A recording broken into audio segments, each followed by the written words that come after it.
and I'm about to get a $1,500 haircut from the very famous Rossano Ferretti. Say hello. Ciao. Welcome to our New York salon in the Fuller building. We are here in the 19th floor, beautiful view on Manhattan. I mean, it's just a privilege to be able to cut hair in this marvelous place. We opened this place 2 weeks ago and we are very excited. So today I would love to find out what is so great about your haircut. What is your technique? I know you use something called the method. What's that all about? Well, the method is basically one of the biggest revolution in the last 40 years in the hair business, because I wasn't happy of the geometrical haircut I was doing when I was 16, 17, 18 years old. And I wanted to change that concept in a more organic, natural concept.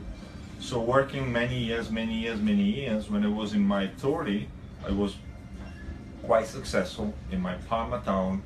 4 months, 5 months waiting list for a haircut with me, so it was a good haircut. But I wasn't still happy, because I wanted to develop an invisible thing. And the invisible haircut for me was the key of my career.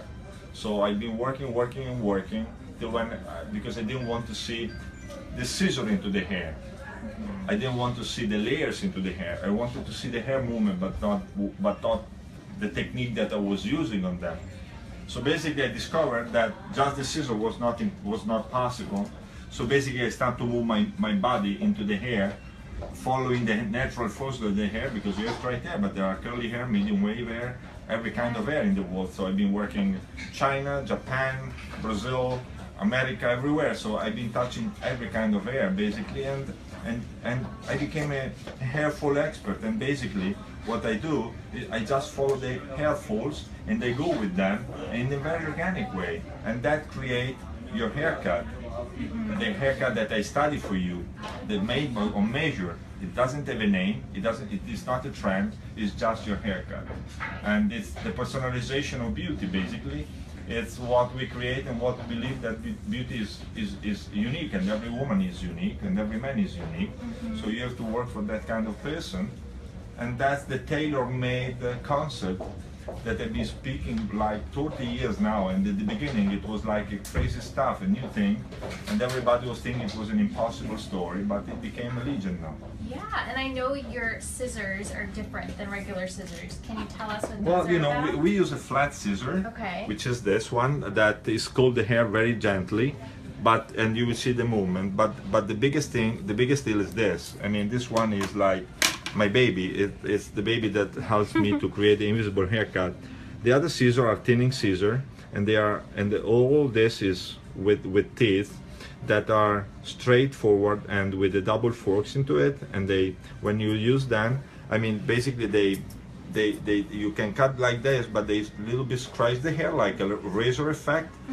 This one is like curve, and it only cuts the 18% of the hair that you go to touch. Okay. So 18. Why 18? Because I didn't want to take away too many hair. I just want to give hair body, hair movement, and they work in the hair texture. And you will see the technique afterwards. Great, I can't wait. So I have super long hair. I'm ready to make a change. So what do you think I should do? Well, as we were talking before, I think that to give you some body and some movement and some volume, I think it's a little bit too long here, so I would go a little bit shorter, a few inches here, to create a long, sexy bang, you know, to create just movement that it's good for your face shape, and you know, and to create the invisible layers around you, and just to create more volume. But following the hair, basically. You will see me cutting hair, but following them, basically. Okay, I'm ready. Thank you.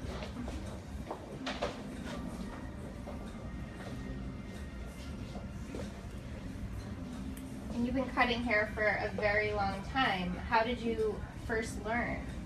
Well, you know, I was 14 years old.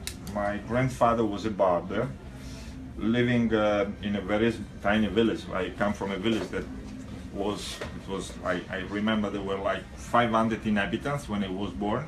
So very tiny village in the north of Italy, and basically My grandfather was a barber, and he was working with his lambretta in the countryside, and he was working in open air. I remember when I went to Mumbai the first time to see the first season where we opened a salon 7 years ago, and the barber were in the street, and they said, well, my grandfather was the same thing many years ago. And yes, basically my mom opened a salon when I was 2 years old, and it was 1962. I mean, the salon my mom was as big as this privé with 2 chairs, nothing more, because the village was really small. But basically I've been milk in a hair salon, you know. So I've been working since my since ever Wow. in the hair. I wanted to be an architect, to be honest with you, but because I was in my school, in my basic school, I was really drafting quite well, and all my teachers were telling me, Rosano, and my mom also, they were telling to my mom, Rosano has a great harmony in his hands, so you should be an architect. And you know, at the end, I became an architect, but of hair, in a different way. So we are sculpture, but more than architect, I believe, in this industry. And what I've been created is basically from there I've been traveling around London, Paris, New York.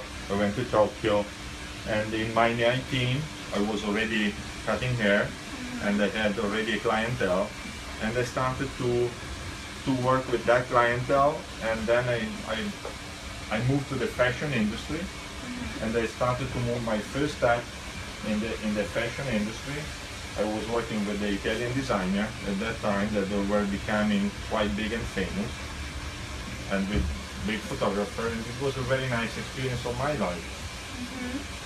Then, you know, I started to, I did everything really very, very young, you know, and I had also 2 babies very young, and now they are, my Luca and Andrea, they are 33 and 30 years old, and then, you know, I basically worked to build my first salon, and my first salon was Parma, and the Parma salon became literally a legend in Italy because we completely changed the concept of a hair salon, and we switched a hair salon in an apartment. And basically, you know, it was like literally the first time this was happening, because I didn't want to have a hair salon, because I never liked hair salon in the street like regular salons. I wanted really to have a more private place, and so I was thinking that to build this in an apartment was the best way. And we built in Parma, in the first floor, in the 14th century, typical Italian 14th century building, the Rinascimento Italiano, which is the most beautiful moment of the history in terms of art and beauty. And you see, my scissors go very slightly, following the natural course of the hair in a very gently way. And that salon really changed the hair salon code.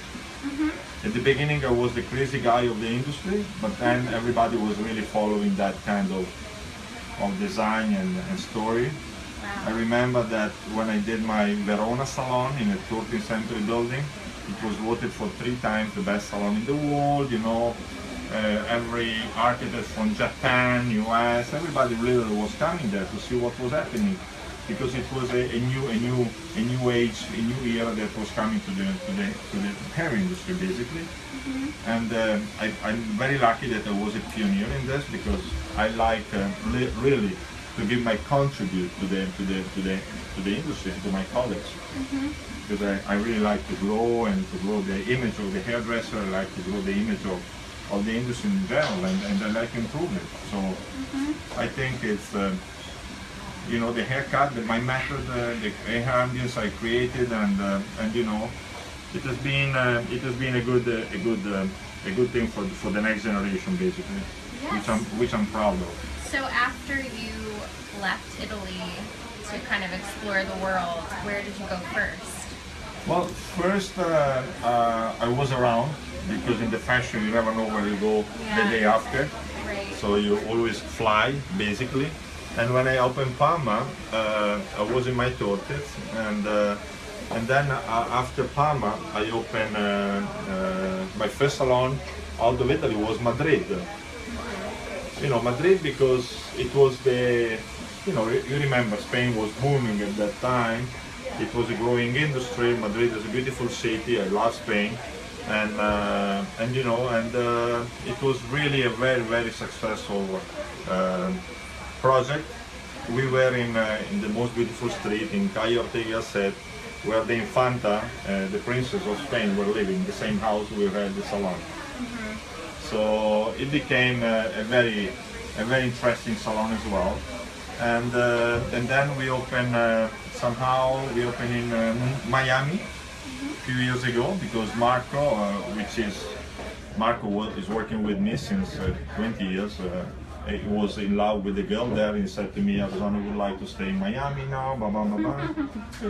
We decided to open a salon in Miami, because I follow my team. My team is very loyal to me, and they always help my team. I mean, we have a school in Parma where we teach our method, and it's a charity school, right? They don't pay. Wow. They don't pay. We select people that we think they have talent, passion, and heart to be in the industry, and we teach to them for free. Wow. And then we create a career for them. That's great. And then they work with us around the world. I think it's a beautiful thing that I did in my life. Yeah. I was gifted. I like to give. I think it's very important in life. Great.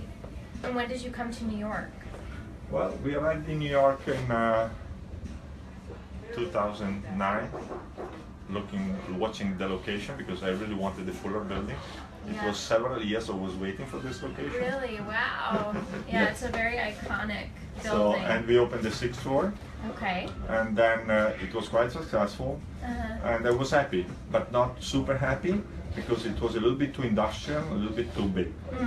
I like more here because it's more cozy, it's more me, it's more apartment. intimate. We are in the 19th floor. You have a phenomenal light all day long. In the 6th floor, because of the building in Manhattan, the light never arrives. Right. So here we have the real light, and this is the best way to work.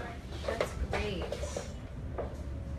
And before New York, we opened Paris, and then we opened, which became an iconic salons in the industry, because you can imagine opening Paris, second floor apartment, it was a really beautiful venture. And then we opened in India, in Mumbai, in the first season, which was my second venture with the luxury hotel. The first one was the Hassler Hotel in Rome, because I really believe that in top hotels you can build phenomenal experience. And yeah, basically after that we opened the Oberoi in New Delhi, and the Ritz-Carlton Bangalore, always in India.